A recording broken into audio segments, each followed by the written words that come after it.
बिस्मिल्लाहिर्रहमानिर्रहीम। अस्सलाम वालेकुम डियर वन क्लास। आज हमने सबक चलो स्कूल चलें की रीडिंग करनी है। चलें हम अब रीडिंग स्टार्ट करते हैं। खुदा हाफिज़ अब्बू।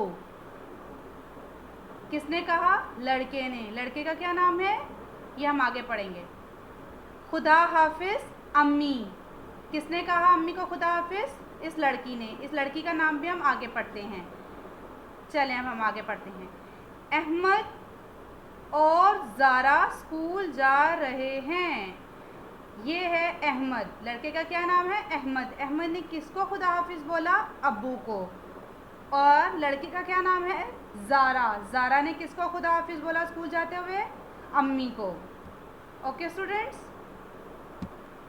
आगे है क्या मैं अंदर आ जाऊं? किसने पूछा?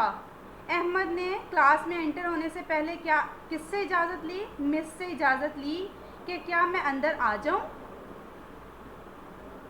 अहमद ने जमात में दाखिल होने से पहले इजाज़त ली। ओके स्टूडेंट्स, अब आपने ये फुल पेज रीडिंग करनी है वर्ड टू वर्ड। ठीक हो गया ना? हाँ जी, बस आज इसकी और इसमें से मैंने इसके MCQ बनाने हैं।